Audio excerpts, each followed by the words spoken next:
Survei Industri Hotel Indonesia menunjukkan ancaman badai PHK di sektor perhotelan akibat penghematan anggaran kementerian dan lembaga. Nasib sekitar 20.000 orang pekerja di pabrik-pabrik grup Sritex kini tengah di ujung tanduk. Pasalnya mereka terancam kehilangan pekerjaan alias kena pemutusan hubungan kerja atau PHK dan berpotensi tidak akan mendapatkan pesangon.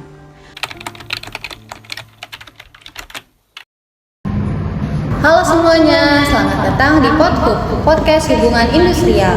Perkenalkan, aku Elma. Dan aku Nisa. Dan aku Fitri. Episode kali ini kita bakal bahas topik yang sangat seru banget, yaitu PHK, pemutusan hubungan kerja. Kenapa sih biasanya itu jadi langkah terakhir kita?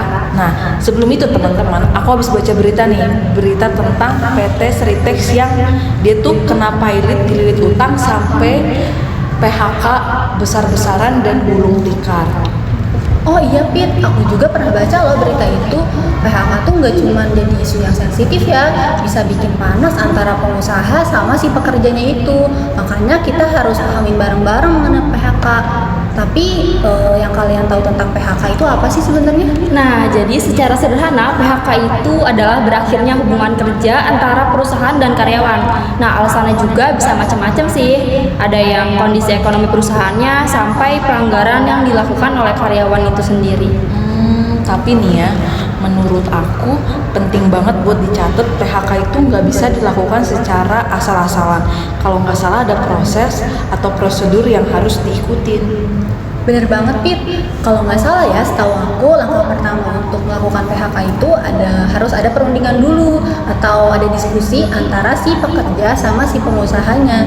Jadi pengusaha itu nggak bisa ngambil keputusan yang besar ini, yaitu PHK tadi. Tapi jangan lupa juga pemberitahuan ini harus dilakukan secara tertulis juga loh. Jadi ini bukan perihal etika aja sih, tapi hak pekerja yang dilindungi oleh undang-undang. Ngomong-ngomong soal hak, pekerja yang kena PHK juga berhak menerima pesangon, uang penghargaan, dan penggantian hak lainnya nggak sih? Kayak semuanya tuh udah diatur jelas dalam undang-undang ketenagakerjaan kan? Bener Pit, makanya nih kenapa sih kita bilang PHK itu sebagai langkah terakhir? Karena seharusnya sebelum PHK itu ada beberapa langkah lagi yang harus dicoba, jadi nggak langsung ke PHK itu. Bener banget, misalnya nih ya, kita bisa coba mutasi jabatan atau pelatihan ulang buat pekerja yang kurang perform sekiranya. Jadi kita nggak langsung main pecat gitu aja sih, karena kasihan juga kan. Ya juga sih, itu juga demi ngejaga hubungan industrial yang sehat dan harmonis.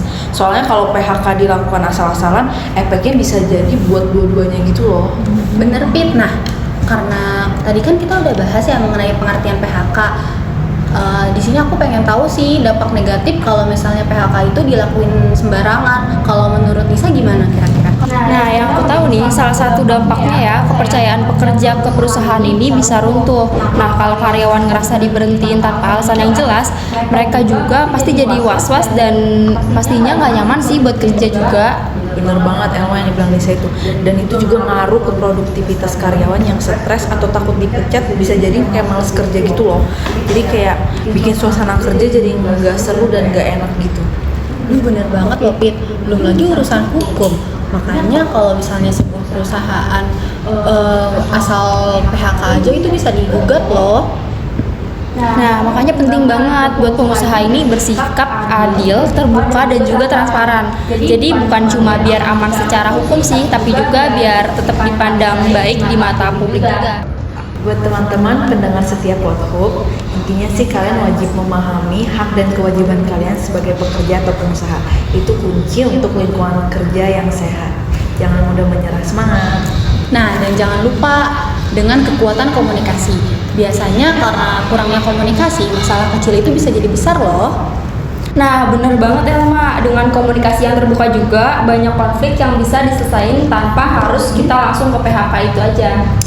Jadi teman-teman, kalau ada masalah di lingkungan kerja, yuk mulai berani ngomong atau diskusiin, cari solusi bareng-bareng, dan jangan mudah menyerah. Nah, itu dia obrolan kita hari ini mengenai PHK. Semoga bisa menambah insight teman-teman Podhub sekalian ya. Makasih udah dengerin Podhook. Sampai ketemu di episode berikutnya. Zaman sekarang ini juga menjadi keresahan ya, banyak orang selalu nanya infoloker dong gitu. Banyak di PHK, susah dapat kerja. Apa nih harus mereka lakukan? Ya, yang pertama tentu saya selalu percaya dan mungkin ini pesan ya buat adik-adik, kita harus punya sesuatu yang berbeda dan memiliki daya saing, gitu ya. Kalau mencari kerja itu kan saingannya 1 terhadap 1000 mungkin ya. Ya, jadi siapkan diri sebaik-baiknya, perkuat dengan kompetensi yang sifatnya unik, gitu ya, yang unik, yang memang dibutuhkan oleh industri, gitu ya. Itu yang pertama. Ya, kemudian kalau sudah kita usaha, ya ketika sudah usaha ya berdoa dan tawakal, ya insya Allah itu adalah hasil yang terbaik buat kita, gitu ya. Maaf ya agak religius sedikit nggak apa-apa ya. Nggak apa-apa, harus. Ya, jadi challenge kita adalah apa sih yang membuat orang kemudian tertarik dengan kita. Ya, we got to be different. Ya, good to great. Jadi nggak cukup kemudian oke, saya sudah lulus even dari perguruan tinggi terbaik dan seterusnya dan seterusnya. Ya, saya banyak juga diminta untuk mereview, misalnya ini ada kurikulum VT.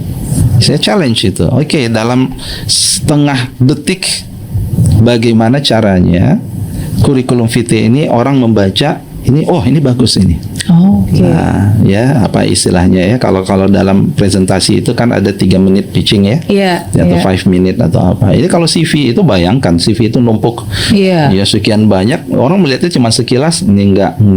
Bagaimana caranya lihat satu, wow ini yang saya cari, pisahin ke sini. Nah, itu yang buat orang nengok dulu ya. Nengok dulu. Ini kan belum ya, nanti itu saringan pertama. Kalau saringan pertama aja kita sudah tidak lolos ya. Apa yang akan membuat berbeda? Ya, itulah nanti sekarang itu opportunity untuk self development itu banyak ya. Kita bisa spesialisasi atau punya kompetensi khusus terkait dengan digital. Kita bisa belajar dari e-learning, dari YouTube dan banyak gitu ya, macam-macam ya. Itulah yang menurut saya gitu ya. Oke.